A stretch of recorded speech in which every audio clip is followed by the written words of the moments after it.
5 psychics who were instrumental in solving crimes. It's rare for us to hear of law enforcement giving praise to a psychic for helping to solve a crime. To be honest, most of us would easily identify these individuals as hustlers who con desperate people out of their money. However, these stories on this list may just change your mind. Here are 5 psychics who were instrumental in solving crimes. Number 5. Fiona Johansen. Having worked with law enforcement, public and private investigators, and even the DA, Fiona Johansen's credibility as a psychic detective is hard to refute. Nicknamed the Persian Medium, she has a huge presence on social media, and her work speaks for itself. In an interview, the Iranian-born woman said that she first had known about her psychic powers when she was just 6 years old. One time she begged their family friends not to leave their house after a visit because she saw vivid images of them in a car crash. As most adults would do, they ignored the little girl. But less than an hour later, those same people called Fiona's parents telling them that they had indeed been in a car accident. Now in her late 30s, Johansson made full use of her gift by helping people, even celebrities, make the best decisions in their lives. But most importantly, it was her contribution to law enforcement that put her in the limelight.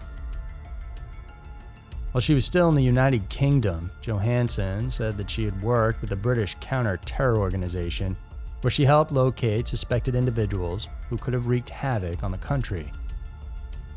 Her expertise was also employed by a billionaire who also happens to be a member of the royal family.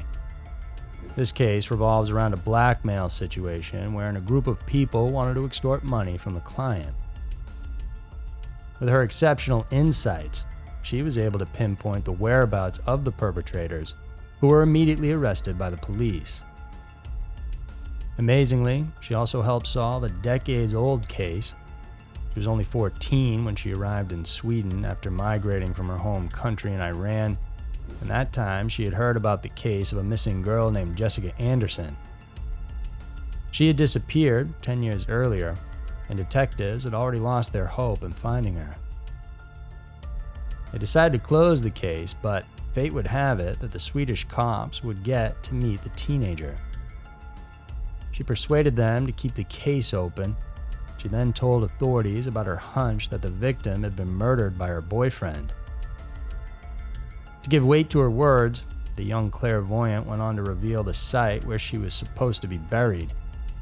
A week later, the Swedish investigators announced that they had found Jessica's body in the location that Johansson had told them about.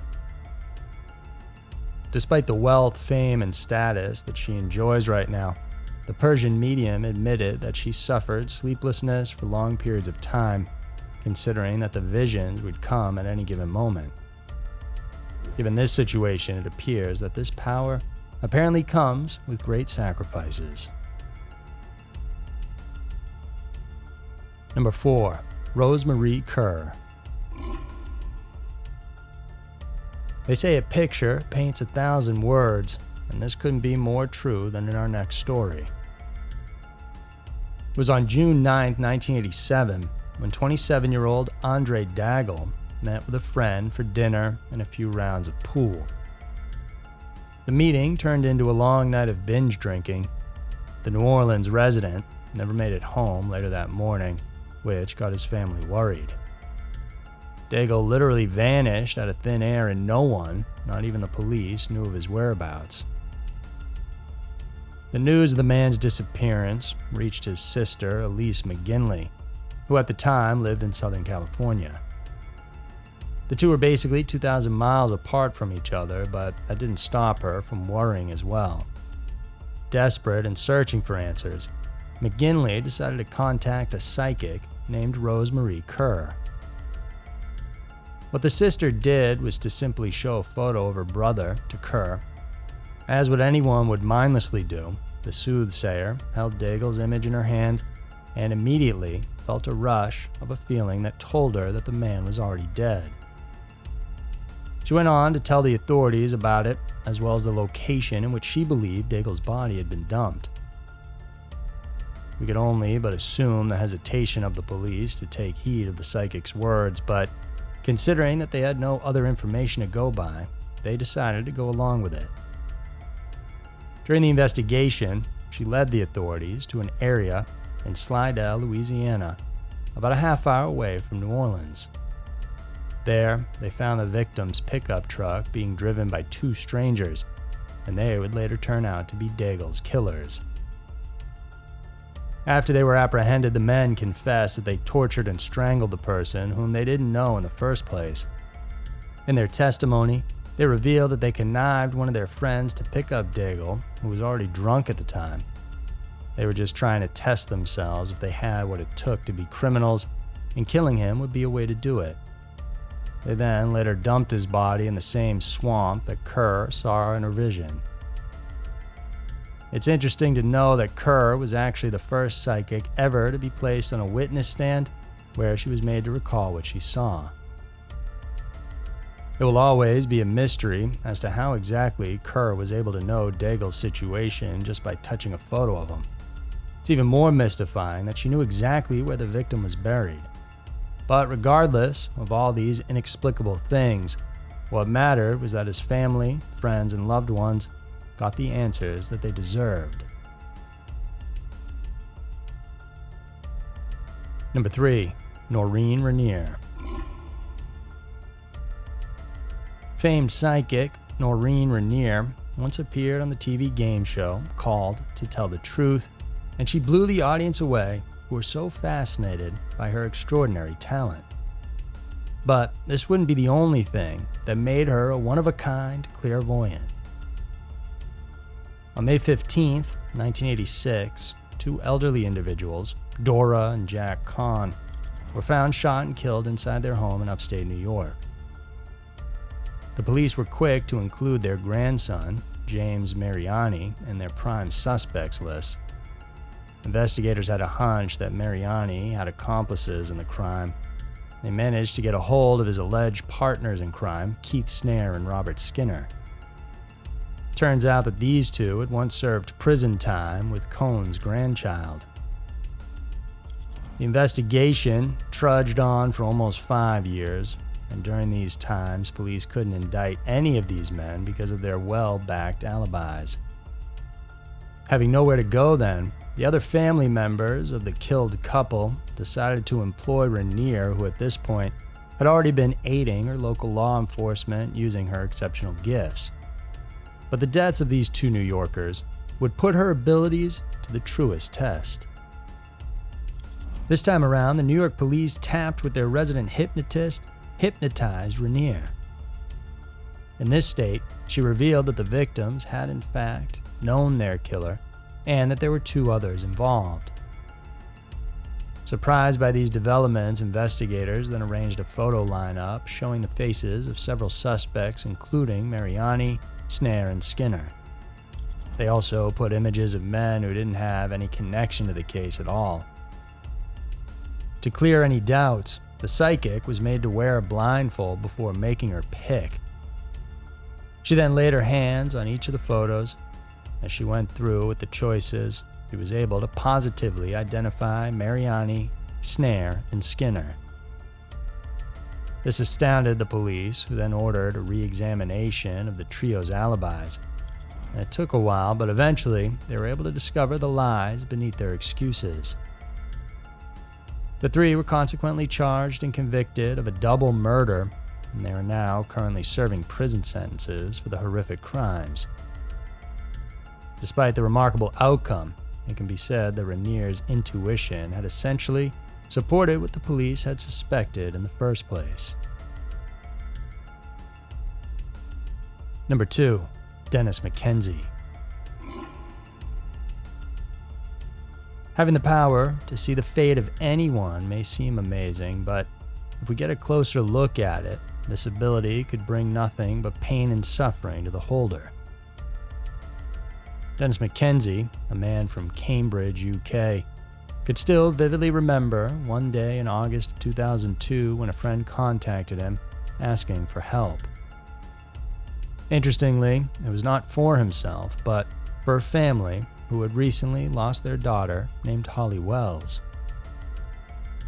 Reports said that on August 4, 2002, Holly and another family friend, Jessica Chapman, vanished without a trace from a barbecue party in Soham, England. The parents of the two had to endure several days of not knowing the whereabouts of their 10-year-olds. As soon as McKenzie got hold of the situation, he knew almost immediately that something terrible had happened to the girls. In a later interview, the British telepathic said that his spirit guide revealed to him that the kids were already dead. He felt sick inside, having heard this. It was even more agonizing for him, knowing that he'd be the one to break the news to the parents. The families were shocked hearing this, but as anyone in their position would do, they further asked for more details, which he reluctantly provided. McKenzie said that their daughters died on the same day that they had disappeared. Not having really seen them, he went on to describe a woman with a shrew-like face and brown hair. She had a companion, a man in his 30s, who walked with a swagger, and he said that this couple spoke in a distinct northern accent. The psychic went on to tell the families that their girls were wrapped in something like a carpet or bubble wrap and were then transported in an old red car.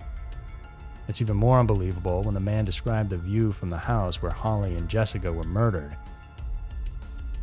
Eager to put an end to the horror, Mr. Wells, Holly's father, rushed to the police to give the information. The sheer accuracy of the details prompted the law enforcers to act upon the tip, and they eventually captured Ian Huntley and his girlfriend, Maxine Karr. Huntley was no stranger to the family, as he had worked as a caretaker for their estate. It blew everyone's mind to also know that the two originated from Humberside, a county in northern England.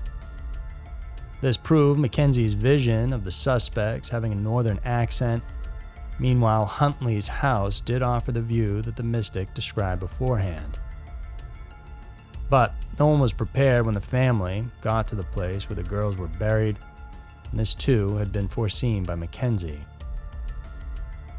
The double kidnapping and murder case was immediately resolved, and the perpetrators charged and sentenced. The 55-year-old, on his part, continued to use his gift in helping solve some of the most baffling cases, not just in England, but around the world. Number 1. Nancy Weber. More than just solving crimes, psychics like Nancy Weber can also help prevent others from occurring.